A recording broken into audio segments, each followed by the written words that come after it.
Next up, we got Mr. King Lee talking about JavaScript Developer Toolbox, the inside look at some of the libraries we use in web development. King Lee, I'll use the. Hello.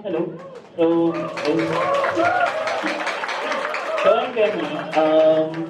I'm one of the developers here in Manila. And basically, cumulatively, I've only done web development for around 4 years. Since my specialty is actually Java. But for today, hopefully you get to learn something from what I'll be speaking. Just want to know, who among you has at least 1 year experience in Java? That's good. Less than one. Let's start first with those less than a year. I just want to know so that I can adjust the terms that I will be using during the talk. So, 1 year. JavaScript. Around two. Three. Anyway, so basically I'll just I'll try to tone down the terms that I'll be using.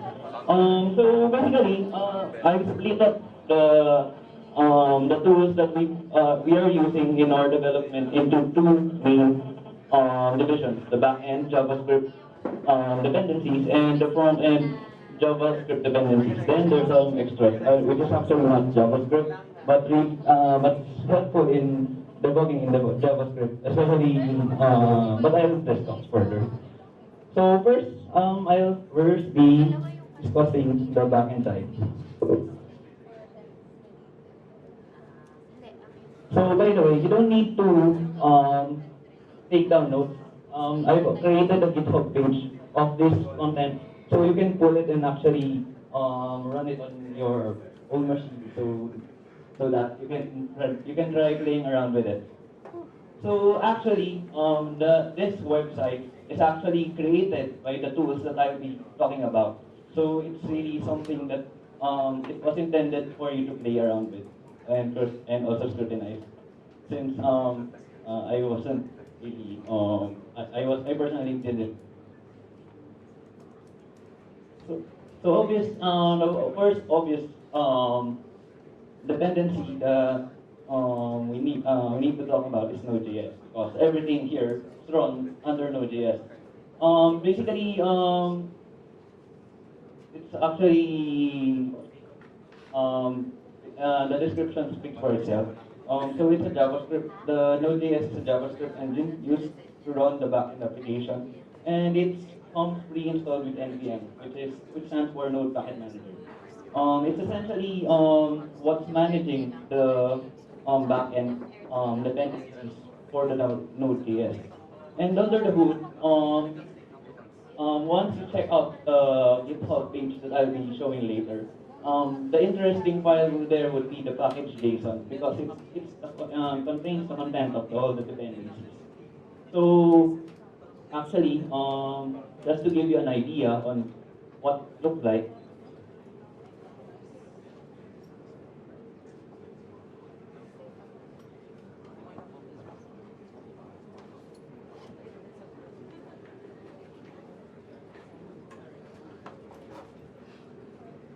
so basically, it's simply a JSON file of all the dependencies that's needed by the backend. So actually, how I split up the dependencies, the difference that being discussed here is that all the backend dependencies are placed here, and the front end is managed by Power. So I'll discuss that again later while discussing the other tools. So aside from Node.js, we're using Express, which is basically your replacement for Apache if you're familiar with web servers. So basically, the purpose of Express.js is that it serves static files.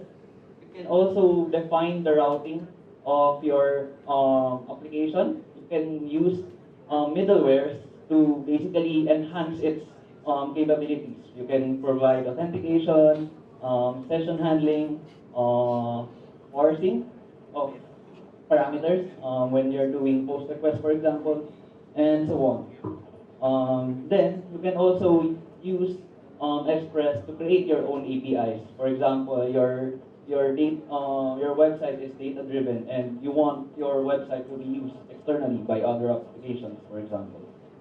So under the hood, you would want to look at the backend server JS and the routes JS.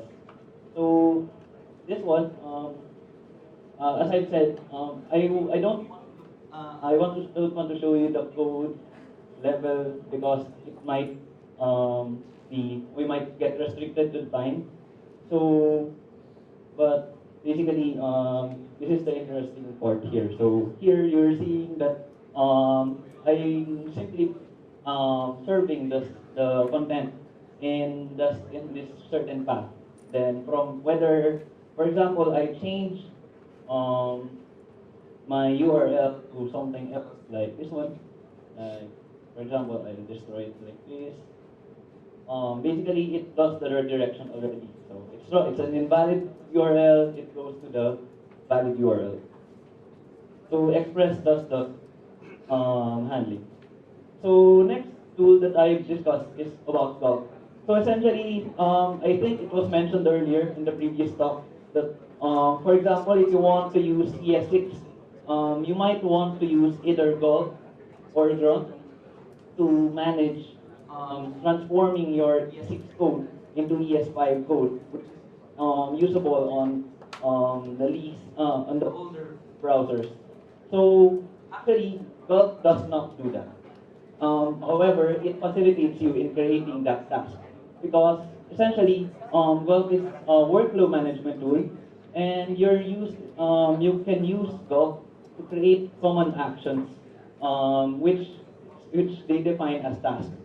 So you can think of Gulp as basically as sorry for the small size, but I'm just typing Gulp develop.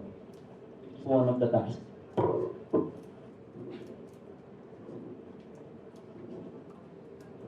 So here, I run Gulp develop, which essentially runs different tasks.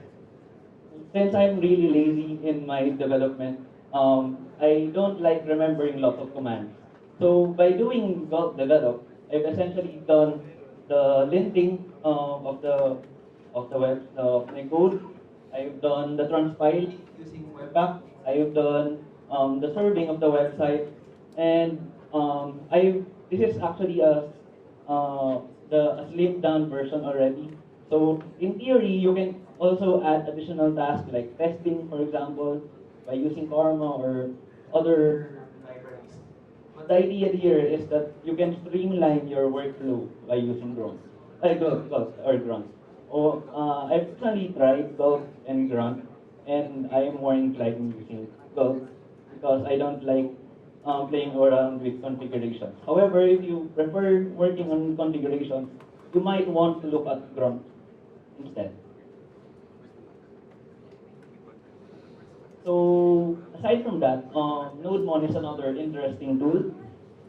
It's actually just Node, which basically restores for you. So for example, I try to change the URL of my website. For example, it's currently localhost / tech demo. I want to change the tech demo to something else.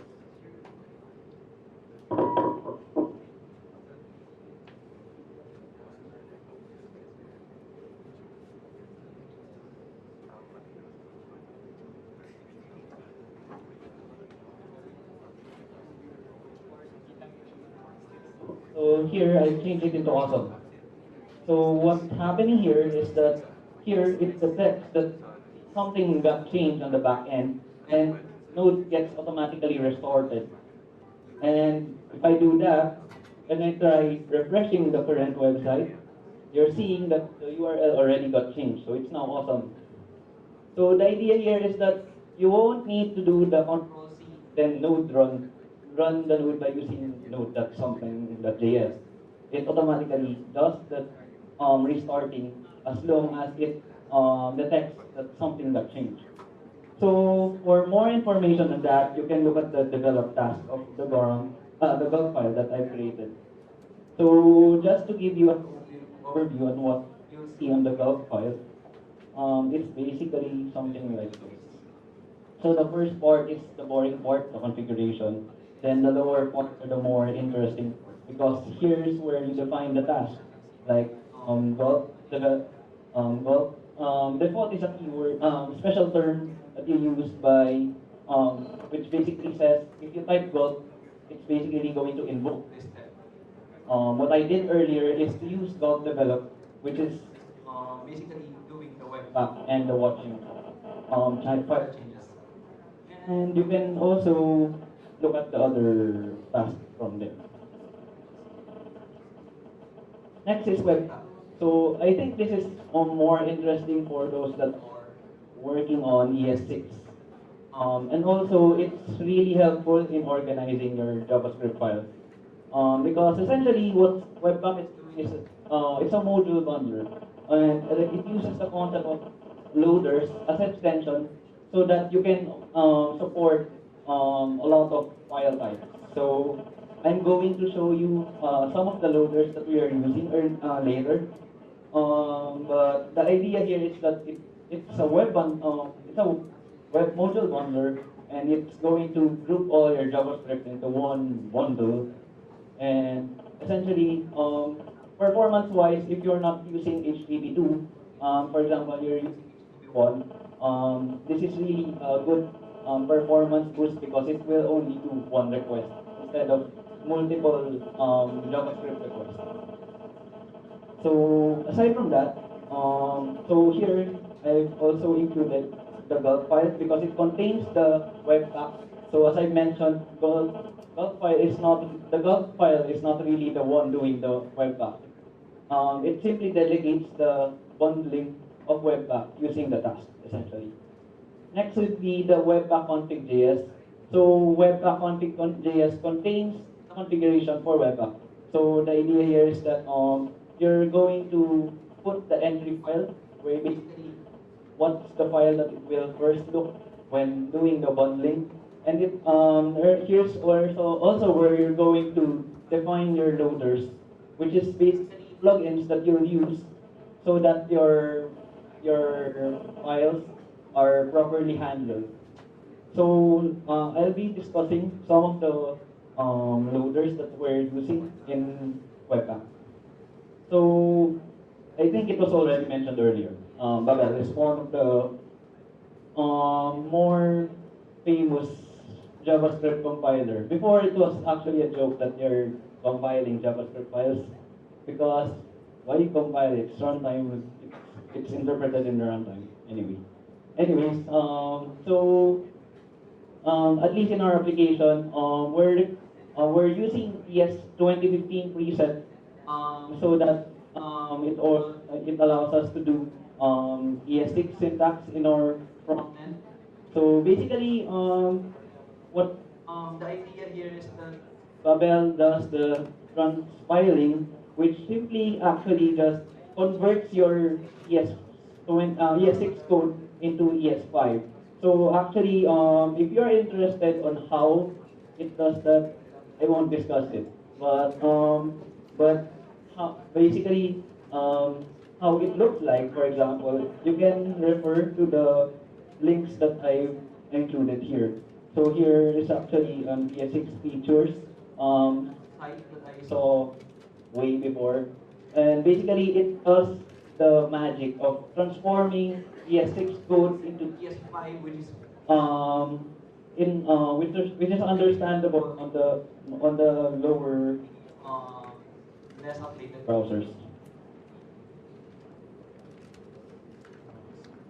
So next.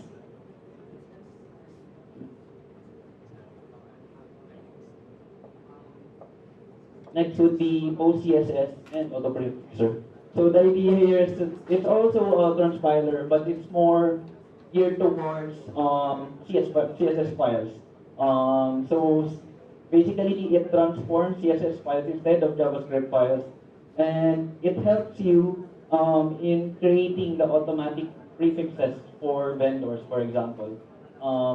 So an example where I use this is actually how I did the transition here, for example.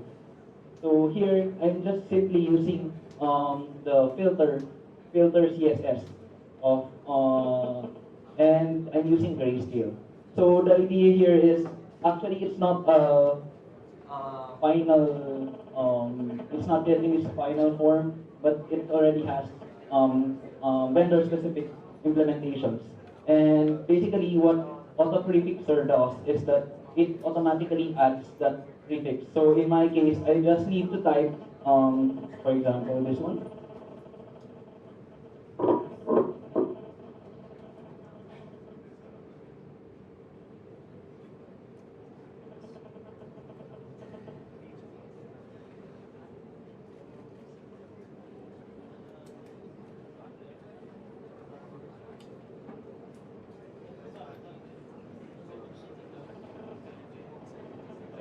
So here, you're seeing the home list file that I've created, and I've only done the filter third. However, by using the auto prefixer, what it does in the browser is that Webpack does the automatic adding of prefixes. So you'll see on this.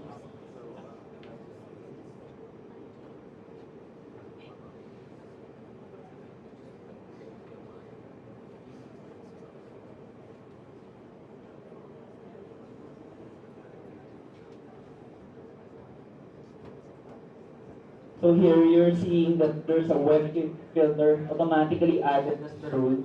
So for those that, for the older browsers that aren't yet implementing the filter, filter keyword in CSS, it will revert to using the web filter, and that the transition will still work.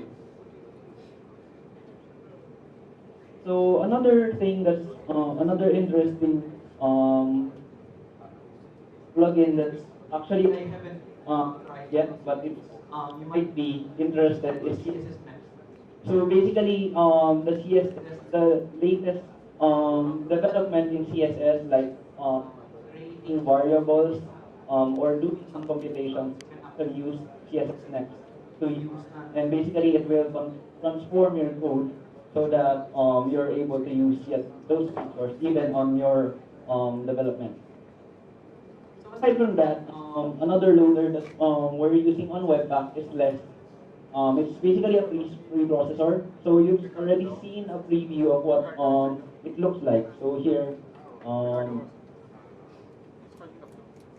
so here is a Less file, and you can see that it's a bit different from the CSS syntax because you can do nested rules, and also you can actually define variables, although I didn't use it in my example. I've used it on creating block scopes on your rules. But the idea here is by using less loader, this is actually automatically converted into the CSS form.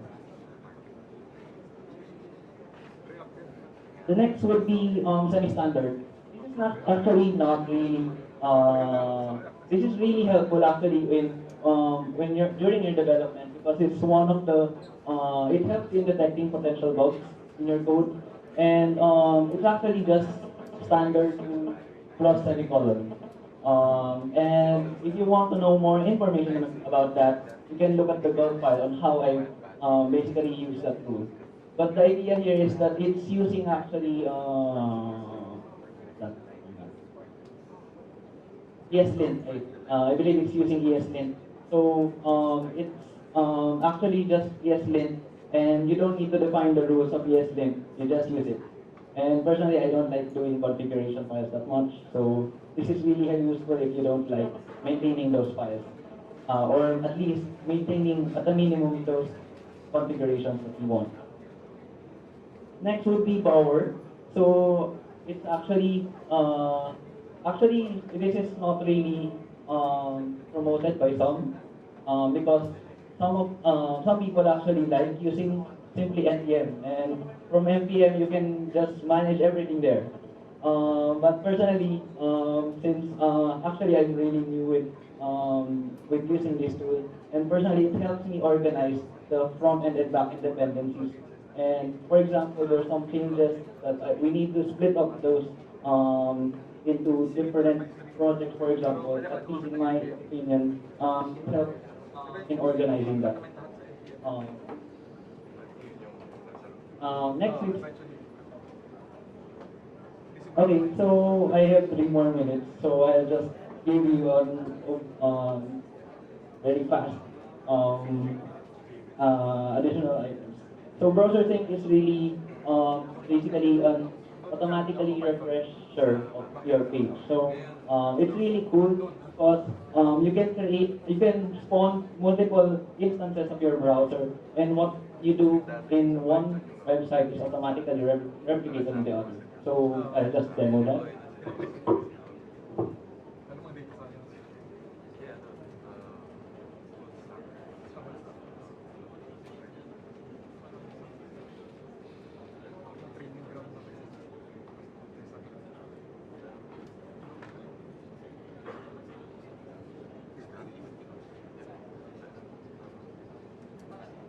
Sorry, it's not loading that at the moment, so I'll just keep it because of time.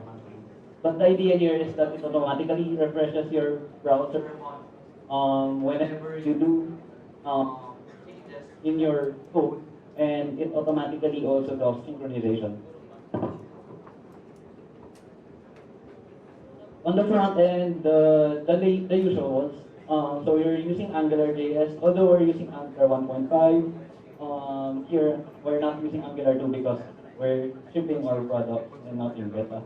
So it's scary to use Angular 2. Then we're using UI router. So basically what I'm doing, the clicking of stuff, you're noticing that there's no page load. I'm able to do that by using UI routers. And jQuery, we're actually not using it directly, but before, especially when we aren't using Angular, jQuery is really prevalent during that time because it helps in document reversal, manipulation, and handling and animation. So it's cool. Before, now something's cooler and shinier. Next is Bootstrap. Although technically we're not using Bootstrap, we're using in-house customized version of Bootstrap in our company. Then QLUX is also basically an additional plugin for doing additional components. And last but not the least is Flowdash. It's a collection of utility functions that you can use for handling JavaScript objects and arrays. This is really useful, for example, because some of the newer features aren't being used. So aside from that, the extras are just the usuals. Roadway inspector, what I'm using earlier to show you how it works. Engine inspector, I'm not sure whether this works on Angular 2. But the idea here is that the scopes are actually defined. So for example here, it gives you an idea on the scope of what's being shown. So instead of doing print lines in your code, you can use engine inspector. Finally, Postman is used for creating API calls, and so you can simulate post, get, delete requests, and so on here by using this one. Finally, there's Google. So this is basically, I think now everybody should learn Google Pool because this is how I learned everything is actually by using Google. And actually, so basically, hopefully you learned something from what I discussed. And if you want to look at an in-depth, if you want to look in-depth on how I did this site, the source code is available here in my GitHub account. So you can simply use this. I'll try to post this on the event page so that you can access this. And that's it. Hopefully you learned a lot.